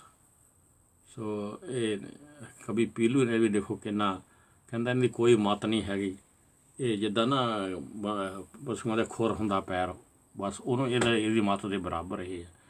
ਸੋ ਇਹ ਜਿਹੜੇ ਪੁਰਾਣੀਆਂ ਇਹ ਅਸੀਂ ਕਹਿ ਦਿੰਦੇ ਹਾਂ, ਇਹਨਾਂ ਨੇ ਇੱਦਾਂ ਦੇ ਕੰਮ ਇਹ ਕੀਤੇ ਹਨ। ਫਿਰ ਹੀਰ ਬਾਦਸ਼ਾਹ ਦੀ ਇਹ ਵੀ ਬਹੁਤ ਮਸ਼ਹੂਰ ਹੈ, ਅਤੇ ਇਹਦੇ ਵਿੱਚ ਵੀ ਲਿਖਿਆ ਗਿਆ ਹੈ, ਰੰਨ ਫਕੀਰ ਤਲਵਾਰ ਘੋੜਾ, ਚਾਰੇ ਠੋਕ ਨਾ ਕਿਸੇ ਦੇ ਯਾਰ ਮੀਆਂ। ਕਹਿੰਦੇ ਇਹਨਾਂ 'ਤੇ ਟਰਸਟ ਨਾ ਕਰੋ ਕਦੇ ਵੀ।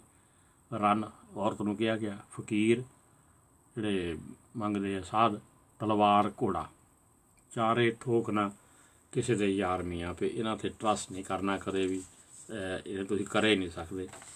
ਤਾਂ ਇਹ ਹੈ ਇਹਨਾਂ ਦੇ, ਦੇਖ ਲਓ। ਅਤੇ ਫਿਰ ਔਸ਼ਨਿਸ਼ ਸਿਮਰਤੀ ਇੱਕ ਇਹ ਹੈ ਹਿੰਦੂ ਧਰਮ ਦੀ ਗ੍ਰੰਥ ਹੈ।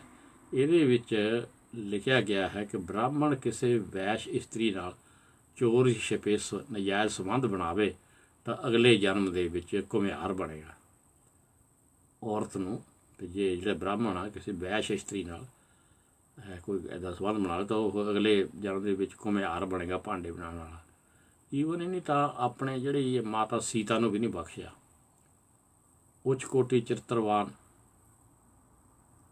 ਮਹਾਤਮਾ ਰਾਵਣ ਕੋਲ ਰਹਿ ਕੇ ਆਈ ਸੀ ਨਾ, ਅਗਨੀ ਪ੍ਰੀਖਿਆ ਲਈ ਗਈ। ਅਗਨੀ ਪ੍ਰੀਖਿਆ ਹੁੰਦੀ ਆ ਅੱਗ ਦੇ ਗੋਲੇ ਅੰਗਿਆਰ ਖਿਲਾਰ ਦੇਣੇ, ਫਿਰ ਲੈ ਤੇ ਚੱਲ ਕੇ ਦੱਸ, ਜੇ ਤੈਨੂੰ ਸੱਚੀ ਹੋਈ ਹੈ ਤੈਨੂੰ ਅੱਗ ਕੁਛ ਨਹੀਂ ਕਹਿੰਦੀ, ਜੇ ਝੂਠੀ ਹੋਈ ਤਾਂ ਤੇਰੇ ਪੈਰ ਸੜਨਗੇ। ਸੋ ਉਹਨੂੰ ਅਗਨੀ ਪ੍ਰੀਖਿਆ ਰਾਮ ਚੰਦਰ ਜੀ ਨੇ ਲਈ ਉਹਦੀ, ਅਤੇ ਜਿਹਨੂੰ ਕਿ ਉਹਦੇ ਕੁਛ ਨਹੀਂ ਹੋਇਆ ਜਿੱਦਾਂ ਲਿਖਿਆ ਇਹਨਾਂ ਨੇ। ਫਿਰ ਉਹ ਦੇਖੋ ਗਰਭਵਤੀ ਸੀ ਅਤੇ ਉਹਨੂੰ ਬਨਵਾਸ ਦੇ ਦਿੱਤਾ ਗਿਆ। ਅਤੇ ਤਾਂ ਹੀ ਕਿਸੇ ਕਵੀ ਨੇ ਕਿਹਾ, ਛੱਡ ਦਿੱਤੀ ਸੀਤਾ ਘਣੇ ਜੰਗਲ ਵਿੱਚ, ਕਿਸੇ ਨੇ ਹਾਂ ਦਾ ਨਾਰਾ ਨਾ ਲਾਇਆ, ਦਇਆ ਦੀ ਮੂਰਤ ਵਾਲਮੀਕ ਜੀ ਨੇ ਸੂਰਜ ਵੰਸ਼ ਨੂੰ ਆਣ ਬਚਾਇਆ। ਵਾਲਮੀਕ ਤੋਂ ਵਿਦਿਆ ਲੈ ਕੇ ਲਵ ਕੁਸ਼ ਆਪਣਾ ਵੰਸ਼ ਵਧਾਇਆ।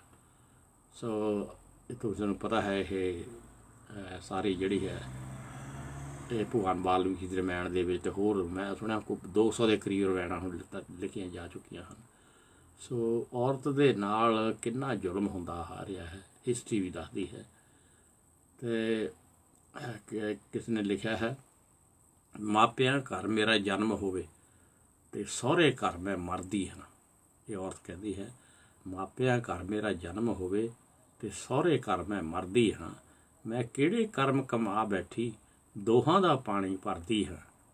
ਉੱਥੇ ਵੀਰਾਂ ਦੀ ਸੀ ਭੈਣ ਮੈਂ, ਇੱਥੇ ਪਤੀ ਦੇਵ ਦੇ ਲੇਖੇ ਨੇ, ਦੋ ਜੀਵਨ ਨੇ ਜਨਾਨੀ ਦੇ, ਇੱਕ ਸਹੁਰੇ ਨੇ ਇੱਕ ਪੇਕੇ ਨੇ।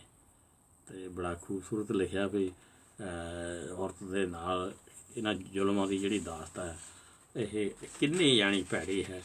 ਸੋ ਮੇਰੇ ਵੀਰੋ ਭੈਣੋ, ਇਹ ਆਪਣਾ ਜਿਹੜਾ ਸਮਾਜ ਹੈ ਇਹਨੂੰ ਬਦਲਣਾ ਹੈ, ਅਤੇ ਆਪਣੇ ਬੱਚਿਆਂ ਨੂੰ ਐਜੂਕੇਸ਼ਨ ਦੇਣੀ ਹੈ।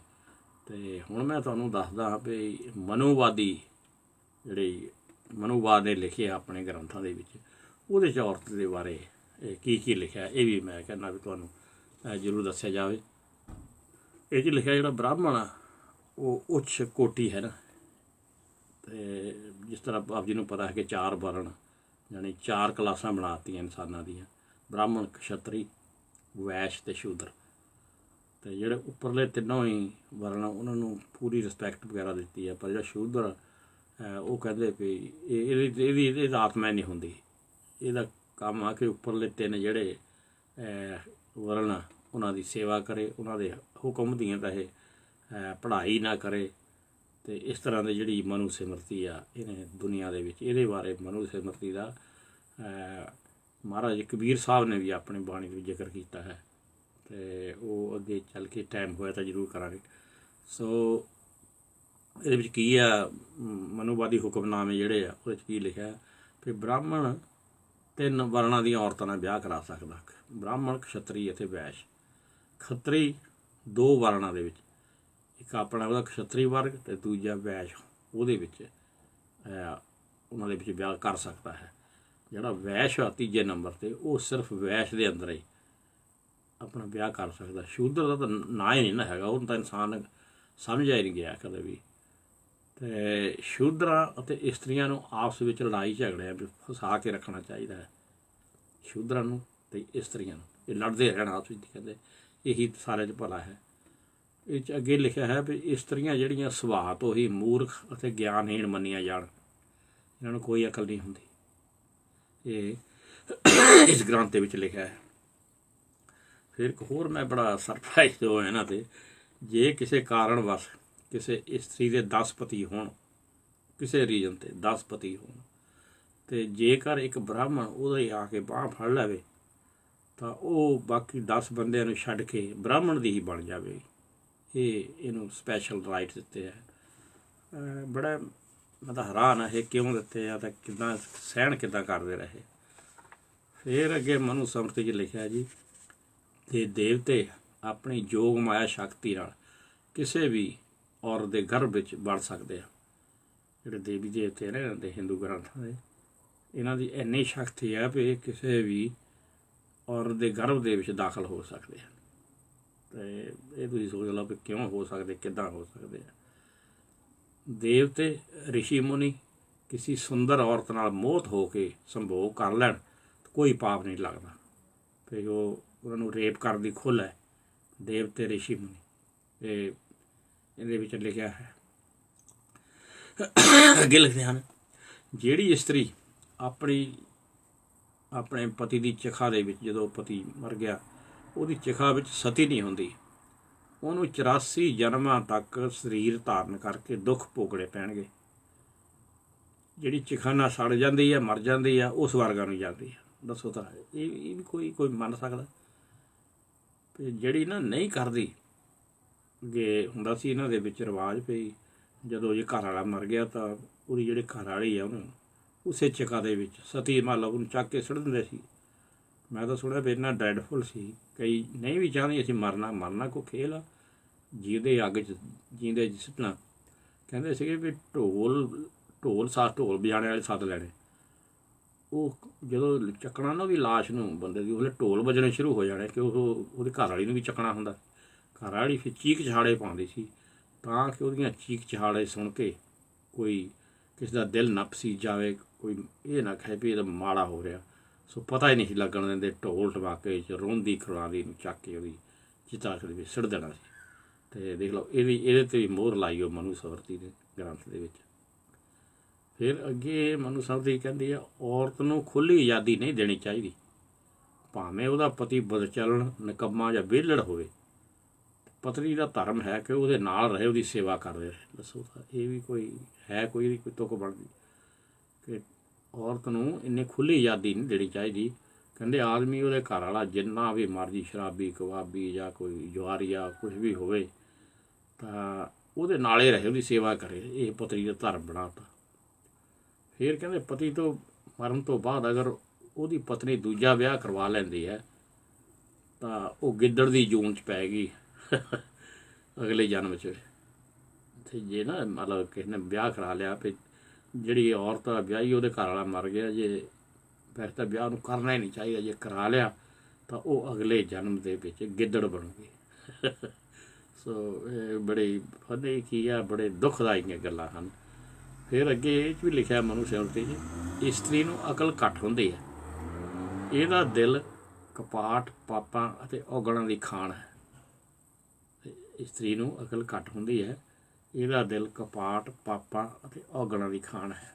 ਇਹਦੇ ਵਿੱਚ ਮੈਂਸ਼ਨ ਕੀਤਾ ਹੈ ਜੀ। ਅਤੇ ਮੈਂ ਤਾਂ ਕਹਿੰਦਾ ਹਾਂ, ਧੰਨ ਹਨ ਬਾਬਾ ਸਾਹਿਬ ਡਾਕਟਰ ਅੰਬੇਦਕਰ, ਜਿਨ੍ਹਾਂ ਨੇ ਇਸਤਰੀਆਂ ਦੇ ਹੱਕਾਂ ਲਈ ਕਾਨੂੰਨ ਬਣਾਏ ਅਤੇ ਇਹਨਾਂ ਨੂੰ ਬਰਾਬਰ ਦੇ ਅਧਿਕਾਰ ਦਿੱਤੇ। ਪਹਿਲਾਂ ਨਹੀਂ ਸੀ, ਅਤੇ ਜਦੋਂ ਬਾਬਾ ਸਾਹਿਬ ਨੇ ਫਿਰ ਇਹ ਆਪਣੇ ਸੰਵਿਧਾਨ ਦੇ ਵਿੱਚ ਲਿਖਿਆ ਸੀ ਵੀ ਜਦੋਂ ਇਸਤਰੀ ਨੂੰ ਕੋਈ ਬੱਚੀ ਹੋਣਾ ਤਾਂ 3 ਮਹੀਨੇ ਦੀ ਛੁੱਟੀਆਂ ਵਿਦ ਫੁੱਲ ਪੇ ਦਿੱਤੀਆਂ ਜਾਣ। ਇਹ ਬਾਬਾ ਸਾਹਿਬ ਨੇ ਲਿਖਾ ਰਿਹਾ। ਅਤੇ ਇੱਕ ਹੋਰ ਜਿਹੜੀ ਸਾਰਿਆਂ ਨਾਲੋਂ ਮੈਂ ਕਹਿੰਦਾ ਵੱਡੀ ਹੈ ਵੀ ਮਾਪਿਆਂ ਦੀ ਜਾਇਦਾਦ ਦੇ ਵਿੱਚ ਭਰਾਵਾਂ ਦੇ ਨਾਲ ਭੈਣਾਂ ਨੂੰ ਵੀ ਉਨਾ ਹੀ ਹੱਕ ਦਿੱਤਾ ਗਿਆ। ਅਤੇ ਇਹ ਮੈਂ ਤਾਂ ਕਹਿੰਦਾ ਇਸਤਰੀ ਜਗਤ ਨੂੰ ਵੀ ਬਾਬਾ ਸਾਹਿਬ ਡਾਕਟਰ ਅੰਬੇਦਕਰ ਦਾ ਅਹਿਸਾਨ ਨਹੀਂ ਭੁੱਲਣਾ ਚਾਹੀਦਾ। ਕਿੰਨਾ ਉਹਨਾਂ ਨੇ ਉਹਨਾਂ ਦਾ ਜਿਹੜਾ ਲਿਖਿਆ ਆ, ਉਹਨਾਂ ਦਾ ਜਿਹੜਾ ਭਾਰਤ ਦਾ ਸੰਵਿਧਾਨ ਅਸੀਂ ਗ੍ਰੰਥ ਕਹਿ ਸਕਦੇ ਹਾਂ, ਉਹਨੂੰ ਕੋਈ ਮੋੜ ਨਹੀਂ ਸਕਦਾ, ਉਹਨੂੰ ਇਗਨੋਰ ਨਹੀਂ ਕਰ ਸਕਦਾ। ਸੋ ਇਹ ਬਾਬਾ ਸਾਹਿਬ ਦੀ ਬਹੁਤ ਹੀ ਵੱਡੀ, ਸਮਾਜ ਨੂੰ, ਸਾਡੇ ਇਸਤਰੀ ਜਗਤ ਨੂੰ ਬਹੁਤ ਵੱਡੀ ਦੇਣ ਹੈ। ਸੋ ਹੁਣ ਅਸੀਂ ਜਾਈਏ ਗੁਰਬਾਣੀ ਵੱਲ। ਗੁਰਬਾਣੀ ਦੇ ਵਿੱਚ ਇਸਤਰੀ ਜਗਤ ਨੂੰ ਕੀ ਕਿਹਾ ਗਿਆ ਹੈ, ਅਤੇ ਬਾਬੇ ਨਾਨਕ ਨੇ ਬੜਾ ਹੀ ਬਹੁਤ ਹੀ ਸਪਸ਼ਟ ਕਿਹਾ ਹੈ। ਵਾਰ ਆਸਾ ਦੇ ਵਿੱਚ ਅੰਗ 473 'ਚ ਕਹਿੰਦੇ ਆ, ਭੰਡ ਜੰਮੀਏ, ਭੰਡ ਨਿੰਮੀਏ, ਭੰਡ ਮੰਗਣ ਵਿਆਹ। ਭੰਡ ਕਹਿੰਦੇ ਔਰਤ ਨੂੰ, ਇਸਤਰੀ ਨੂੰ। ਇਸਤਰੀ ਤੋਂ ਜਨਮ ਹੁੰਦਾ ਹੈ, ਇਸਤਰੀ ਦੇ ਪੇਟ ਵਿੱਚ ਹੀ ਪ੍ਰਾਣੀ ਦਾ ਸਰੀਰ ਬਣਦਾ ਹੈ। ਭੰਡ ਨਿੰਮੀਏ ਮੀਨ ਇਸਤਰੀ ਦੇ ਪੇਟ 'ਚ ਪ੍ਰਾਣੀ ਜਿਹੜਾ ਹੈ ਉਹਦਾ ਸਰੀਰ ਬਣਦਾ ਹੈ। ਭੰਡ ਜੰਮੀਏ ਭੰਡ ਨਿੰਮੀਏ ਭੰਡ ਮੰਗਣ ਵਿਆਹ, ਤੇ ਇਸਤਰੀ ਰਾਹੀਂ ਹੀ ਕੁੜਮਾਈ ਤੇ ਵਿਆਹ ਹੁੰਦਾ ਹੈ। ਭੰਡਾ ਹੋਵੇ ਦੋਸਤੀ ਭੰਡੇ ਚੱਲੇ ਰਾਹ, ਇਸਤਰੀ ਰਾਹੀਂ ਹੋਰ ਲੋਕਾਂ ਨਾਲ ਸੰਬੰਧ ਬਣਦਾ ਹੈ, ਤੇ ਇਸਤਰੀ ਤੋਂ ਹੀ ਸੰਸਾਰ ਦੀ ਉਤਪਤੀ ਦਾ ਰਸਤਾ ਬਣਦਾ ਹੈ। ਫਿਰ ਮਹਾਰਾਜ ਕਹਿੰਦੇ ਆ ਭੰਡ ਮੂਆ ਭੰਡ ਭਾਲੀਏ ਭੰਡ ਹੋਵੇ ਵਧਾਨ। ਜੇ ਕਹਿੰਦੇ ਇੱਕ ਇਸਤਰੀ ਜੇ ਘਰ ਵਾਲੀ ਜੇ ਮਰ ਜਾਵੇ, ਅਸੀਂ ਹੋਰ ਇਸਤਰੀ ਦੀ ਭਾਲ ਕਰਦੇ ਹਾਂ, ਅਤੇ ਇਸਤਰੀ ਨਾਲ ਹੀ ਹੋਰਨਾਂ ਦੇ ਨਾਲ ਰਿਸ਼ਤੇਦਾਰੀਆਂ ਬਣਦੀਆਂ ਹਨ। ਸੋ ਕਿਉਂ ਮੰਦਾ ਆਖੀਏ ਜਿਤ ਜੰਮੇ ਰਜਾਨ। ਸੋ ਮਹਾਰਾਜ ਕਹਿੰਦੇ ਆ ਸਪਸ਼ਟ ਵੀ ਅਸੀਂ ਇਸਤਰੀ ਨੂੰ ਕਿਉਂ ਮੰਦਾ ਕਹੀਏ, ਇਹਦੇ ਤੋਂ ਵੱਡੇ ਵੱਡੇ ਰਾਜੇ ਮਹਾਰਾਜੇ ਸਾਧੂ ਸੰਤ ਪੀਰ ਸਾਰੀ ਦੁਨੀਆ ਇਹ ਤੋਂ ਪੈਦਾ ਹੁੰਦੀ ਹੈ। ਇਹਨੂੰ ਬੁਰਾ ਨਹੀਂ ਕਹਿਣਾ ਚਾਹੀਦਾ। ਭੰਡ ਹੀ ਭੰਡ ਉਪਜੇ ਭੰਡੋਂ ਬਾਝ ਨਾ ਕੋਈ। ਇਸਤਰੀ ਤੋਂ ਹੀ ਇਸਤਰੀ ਉਪਜਦੀ ਹੈ, ਪੈਦਾ ਹੁੰਦੀ ਹੈ। ਜਿਸ ਜਗ੍ਹਾ 'ਤੇ ਕੋਈ ਵੀ ਜੀਵ ਹੈ ਇਸਤਰੀ ਤੋਂ ਬਿਨਾਂ ਪੈਦਾ ਨਹੀਂ ਹੋ ਸਕਦੇ। ਪਰ ਅਖੀਰ ਜੇ ਗੱਲ ਜ਼ਰੂਰ ਕਹਿੰਦੇ ਨਾਨਕ ਭੰਡੇ ਬਾਹਰਾ ਇੱਕੋ ਸੱਚਾ ਸੋਏ। ਇੱਕੋ ਹੀ ਹੈ ਜਿਹੜਾ ਪਰਮਾਤਮਾ ਹੈ, ਉਹ ਇਸਤਰੀ ਤੋਂ ਨਹੀਂ ਜਨਮ ਹੁੰਦਾ, ਉਹ ਬੇਅੰਤ ਹੈ, ਉਹਨੂੰ ਕੋਈ ਜਨਮ ਦੇਣ ਵਾਲਾ ਨਹੀਂ ਹੈ। ਸੋ ਇਹ ਨਾਨਕ ਇਹ ਪਰਮੇਸ਼ਰ ਹੀ ਹੈ ਜੋ ਇਸਤਰੀ ਤੋਂ ਨਹੀਂ ਜੰਮਿਆ। ਫਿਰ ਮਹਾਰਾਜ ਨੇ ਅੱਗੇ ਕਿਹਾ ਪੁਰਖ ਮੈਂ ਨਾਰ ਨਾਰ ਮੈਂ ਪੁਰਖ ਮੈਂ ਨਾਰ ਮੈਂ ਪੁਰਖਾ ਬੂਝੇ ਬ੍ਰਹਮ ਗਿਆਨੀ। ਵੀ ਬੰਦੇ ਤੋਂ ਬਿਨਾਂ ਨਾਰੀ ਅਤੇ ਨਾਰੀ ਤੋਂ ਬਿਨਾਂ ਪੁਰਖ ਜੰਮ ਨਹੀਂ ਸਕਦਾ, ਅਤੇ ਇਹਦਾ ਭੇਦ ਕੋਈ ਬ੍ਰਹਮ ਗਿਆਨੀ ਹੀ ਜਾਣ ਸਕਦਾ ਹੈ। ਸੋ ਦੇਖ ਲਓ ਇਹ ਕਿੰਨਾ ਇਹ ਮਹਾਰਾਜ ਨੇ ਸਾਡੇ ਲਈ ਕਿੰਨਾ ਕੁਛ ਦੇ ਗਏ ਹਨ। ਅਤੇ ਮੈਂ ਤਾਂ ਸੋ ਸਾਨੂੰ ਆਪਣਾ ਜਿਹੜਾ ਸਮਾਜ ਆ ਸਾਇਕੀ ਹੈ ਜਿਹੜੀ ਉਹ ਬਦਲਣ ਦੀ ਲੋੜ ਹੈ। ਅਤੇ ਅਸੀਂ ਇਹ ਜਿਹੜਾ ਸਮਾਜ ਹੈ ਅਸੀਂ ਸਾਰੇ ਮੈਂ ਨਹੀਂ ਕਹਿ ਤੁਸੀਂ ਵੀ ਆਲੇ ਦੁਆਲਾ ਜਿਹੜਾ ਹੈ ਇਹਨੂੰ ਬੱਚੀਆਂ ਨੂੰ ਔਰਤਾਂ ਨੂੰ ਜ਼ਰੂਰ ਪੜ੍ਹਾਉਣਾ ਹੈ, ਅਤੇ ਇਹਦੇ ਵਿੱਚ ਹੀ ਸਾਡਾ ਸਾਰਿਆਂ ਦਾ ਭਲਾ ਹੈ। ਸਾਰੇ ਸਮਾਜ ਨੂੰ ਚੇਂਜ ਕਰਨਾ ਹੈ। ਜਦੋਂ ਪੜ੍ਹਾਈ ਆ ਗਈ ਫਿਰ ਦਾਜ ਦਹੇਜ ਦੀ ਵੀ ਲੋੜ ਨਹੀਂ। ਤੁਹਾਡੀ ਇੱਜ਼ਤ ਹੋਰ ਸਾਡੇ ਕੋਲ ਜਾਇਦਾਦ ਤਾਂ ਹੈ ਨਹੀਂ, ਇਹੀ ਹੈ ਆਪਣੇ ਬੱਚੇ ਹਨ। ਸੋ ਬੱਚੀਆਂ ਨੂੰ ਜ਼ਰੂਰ ਪੜ੍ਹਾਉਣਾ ਹੈ। ਅਤੇ ਜੇ ਘਰ ਦੇ ਵਿੱਚ ਜਿਸ ਤਰ੍ਹਾਂ ਮੈਂ ਅੱਗੇ ਵੀ ਕਹਿੰਦਾ ਹੁੰਦਾ ਵੀ ਜੇ ਮਾਂ ਪੜ੍ਹੀ ਹੋਈ ਤਾਂ ਸਾਰਾ ਪਰਿਵਾਰ ਜਿਹੜਾ ਹੈ ਸੋ ਇਹ ਸਾਰਾ ਪਰਿਵਾਰ ਅਖੀਰ ਦੇ ਵਿੱਚ ਅੱਜ ਟਾਈਮ ਥੋੜ੍ਹਾ ਜਿਹਾ ਮੈਂ ਲੇਟ ਹੋ ਗਿਆ, ਮੇਰਾ ਖਿਆਲ ਹੈ ਥੋੜ੍ਹਾ ਜਿਹਾ ਕਰ ਦਈਏ ਇੱਕ ਪੈਕਅਪ। ਸੋ ਹਿੰਮਤ ਨਾ ਹਾਰੋ, ਰੱਬ ਨੂੰ ਨਾ ਵਿਸਾਰੋ, ਹੱਸਦੇ ਮੁਸਕਰਾਉਂਦੇ ਰਹੋ, ਜ਼ਿੰਦਗੀ ਗੁਜ਼ਾਰੋ। ਦੁੱਖਾਂ ਗਮੀਆਂ ਦੇ ਜੇ ਕਰਨਾ ਹੈ ਖਾਤਮਾ, ਤਾਂ ਹਮੇਸ਼ਾ ਕਹਿੰਦੇ ਰਹੋ ਤੇਰਾ ਸ਼ੁਕਰ ਹੈ ਪ੍ਰਮਾਤਮਾ। तो मैं तो यही कहना है ज़िंदगी मुश्किलों के सदा हल दे, थक न सके हम फुर्सत के कुछ पल दे। दुआ है दिल से सबको सुखी रखना और बेहतर कल दे। तो मेरे दर्शकों आप जी का बहुत बहुत धन्यवाद है, तुसी मेरा छोटा जिहा प्रोग्राम सुनिया है देखा है।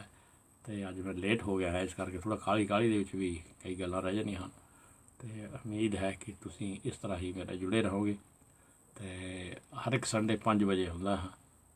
तो बाकी आप जी के सहयोग का बहुत लोड़ है। तो मैं प्रबंधकों का खास तौर पर जे के चांद साहब का बहुत धन्यवाद करता हाँ। तो अज इन्होंने जी रवि कांत जोशिया जी, नूर चीतू जी, ये सारे होर भी जोड़े दर्शक हैं देख रहे हैं। तो सारिਆਂ ਦਾ मैनू बहुत ही दिलों सत्कार करता है। तो उम्मीद है कि तुसी अगले हफ्ते मेरे नाल फिर जुड़ोगे। तो आप ही का बहुत बहुत धन्यवाद है। जय गुरु देव जी।